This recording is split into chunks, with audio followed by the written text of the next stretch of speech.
Bonjour Michel Rézère, présidente de la commission sur l'image des femmes dans les médias et ancienne membre du Conseil supérieur de l'audiovisuel. Vous avez organisé un colloque récemment. Pourquoi? Parce qu'il n'y a pas assez de femmes à la télévision? Alors le colloque, c'est pour faire résonner un peu ce qu'on avait à dire et c'est pour rendre public aussi notre rapport 2011 qui était le bilan d'une première année d'autorégulation des médias sur le problème des femmes expertes.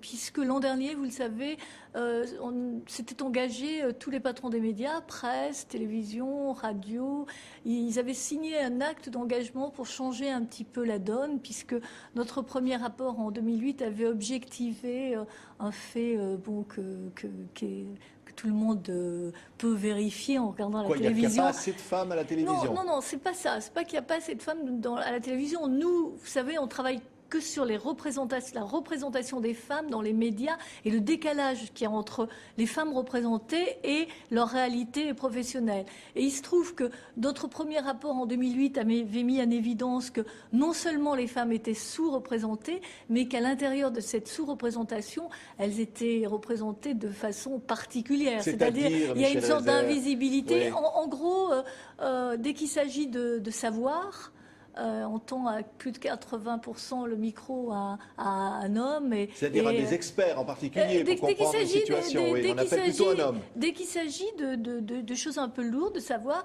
c'est le domaine des hommes et la sensibilité, celui des femmes. Alors ce qui fait que sur des plateaux, quand on invite ce qu'on appelle des sachants, des experts, on se retrouve avec des plateaux parfois à 100% masculins d'ailleurs et à 80% masculins avec 20%. Alors donc on a dit mais dans les reportages par exemple, vous prenez, il y a un tsunami.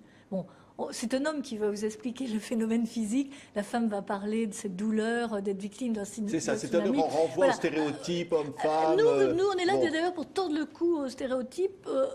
L'image des femmes concerne les hommes, et l'image des femmes à la télévision changera si les hommes prennent conscience. Il y a beaucoup d'hommes qui ont conscience du fait qu'il faut justement qu'on aille vers une parité, une mixité. C'est-à-dire alors Michel Rézère, en clair, vous leur avez demandé de s'engager. Est-ce qu'ils ont tenu leurs engagements? Alors, donc, ils ont signé, parce qu'il y a une volonté quand même des médias. Les médias savent très très bien, les responsables des médias, que la parité c'est la modernité, que tout ça est très ringard, ces plateaux à 100% masculins. Dès qu'on parle d'économie, de finance, ça ne correspond pas du tout à la société, puisque le média doit être le reflet de la société, mais en plus il doit anticiper les changements de la société. Alors, il n'y a pas du tout de volonté, disons, de positionnement idéologique. Les gens se disent pas, on va exclure les femmes. Mais c'est comme ça. Donc c'est presque involontaire, mais le résultat, il est là. Nous, c'était une première année, il y a eu des auditions où ils sont venus tous nous expliquer ce qu'ils avaient mis en place comme stratégie à l'intérieur de leurs médias. Il se trouve que les chiffres, les auditions étaient passionnantes. On a fait beaucoup de maïeutique pour faire prendre conscience du problème. Et les chiffres ont été cruels parce qu'ils n'ont pas progressé. Mais je suis très optimiste. Et de toute façon, vous êtes optimiste alors que les chiffres ne progressent pas? Oui, parce que je crois énormément que les gens ont cette volonté de changement. On va les accompagner, puisque nous, de toute façon, on est une commission médias. Les 3/4 des gens de cette commission sont des gens des médias. Il n'est pas du tout question de mettre des quotas. Mais les choses peuvent changer si la volonté... Il faut beaucoup de volonté et il faut que ça vienne de la gouvernance. Ouais. Pas de quotas, c'est-à-dire pas de mesures directives, pas d'obligations, rien. Non, pas de quotas chiffrés. Il faut que mais par exemple, il faut que ça vienne aussi. Vous êtes dans une chaîne où il y a une vraie volonté de parité à TV5 Monde. De la part de Marie-Christine Saragosse. Qui est la directrice générale de TV5. Elle a cette volonté de... Donc il ne s'agit pas du tout de se retrouver avec des femmes. Surtout pas. C'est-à-dire dans le colloque que vous avez évoqué à l'Assemblée nationale que j'ai organisé, dans toutes les tables rondes, il y avait hommes et femmes. Dans ma commission, il y a autant d'hommes, on est 15, alors il y a une femme de plus, mais c'est une commission avec des hommes et des femmes. C'est-à-dire c'est les hommes et les femmes avec les médias, bien sûr, qui vont réussir. Je vous promets que l'année prochaine, les chiffres auront évolué. C'est pas parce que quoi? C'est pas le reflet finalement de la société. La télévision reflète la société, ou est-ce qu'elle est là pour la changer finalement cette société? Les deux, c'est-à-dire il y a une dialectique. Alors ce qu'ils nous ont dit aussi dans les auditions, et c'est pas un tort, il y a la résistance du réel. Il dit attention, nous, on est là aussi pour refléter la société. On voit bien qu'il y a plus de femmes il n'y a pas beaucoup de femmes dans la politique. On voit bien qu'il y a très peu de députés à l'Assemblée nationale qui sont des femmes.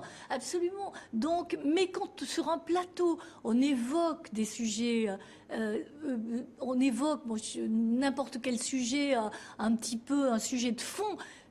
Le fait d'inviter des femmes à débattre, et surtout il faut pas qu'il y ait qu'une femme, parce que s'il y a qu'une femme, tout d'un coup, on entend la parole de la femme comme une parole de genre. C'est-à-dire les femmes parlent pour les femmes, en gros, c'est ça. Bien sûr, ils nous disent on choisit la compétence, mais on est tout à fait d'accord. C'est ce que je dis dans ma préface. Ça sous-entend que les femmes seraient moins compétentes que les hommes, et alors qu'elles le sont autant. Mais le problème, c'est que les hommes, depuis longtemps, occupent l'espace et ont la parole depuis longtemps. Alors ce sont des métiers difficiles quand on fait de la télévision, de la radio, quand on fait un journal. Donc souvent, on a des décisions à prendre dans l'urgence. Donc on va vers celui qu'on connaît, qui a l'habitude. Et les femmes, elles aussi, on nous dit, les femmes refusent parfois parce qu'elles refusent de se retrouver seules sur un plateau. Il suffit qu'il y ait 30% de femmes ou d'hommes sur un plateau, des études l'ont montré, pour que tout d'un coup, c'est le discours, tout simplement, c'est le discours sur la crise, et c'est pas le discours d'une femme ou d'un homme sur la crise. C'est très important. C'est pas le même discours. Une femme ou un homme c'est le même discours. Le discours des hommes et des femmes sur des sujets sérieux. Mais dès qu'il y a une femme, on entendra, c'est la position de la femme sur ce thème-là. Vous voyez, il faut qu'il y ait 30% de femmes ou 30% d'hommes pour que ce soit une parole qui circule, une parole qui ne soit pas une parole de genre. Ça peut faire évoluer la société. La télévision, si elle change dans le sens que vous souhaitez, Michel Rézère, elle peut faire changer les mentalités dans la société où il y a encore du machisme. Bien sûr, parce que vous voyez par exemple dans les classes en section S, il y a beaucoup de jeunes filles. Elles disparaissent dans les écoles d'ingénieurs. Et par exemple, une jeune fille qui veut être physicienne, une petite fille qui veut être physicienne, qui chaque fois qu'elle entend parler de physique ou du sujet lourd, ne voit que des hommes. Et les jeunes, enfin la population, pas les jeunes, regarde. Il y a une consommation de médias qui est autour de 4 heures. Imaginez que les images, ce sont des images identifiantes qui renvoient. Donc on se construit à travers ces images. Donc là, les médias ont une forte responsabilité. À la fois, c'est passionnant. Et avec ce désir de faire évoluer les choses, d'aller vers un monde meilleur, puisqu'on est là, hommes et femmes, pour construire un monde ensemble. Il n'est pas du tout question de le faire. Les femmes sont les hommes ou les hommes sont les femmes. Faisons-le ensemble. Et Michel Rézère, le savez-vous, bien cette émission, le plaisir que nous avons eu de regarder ensemble, on va la retrouver sur notre site terrienne de TV5 Monde, lancé donc par notre chaîne, pour justement donner la parole aux femmes et une vraie image des femmes. Vous êtes exemplaire, vous êtes exemplaire. Alors là, voilà. Merci Michel Rézère d'avoir été notre invité. Merci beaucoup, Patrick.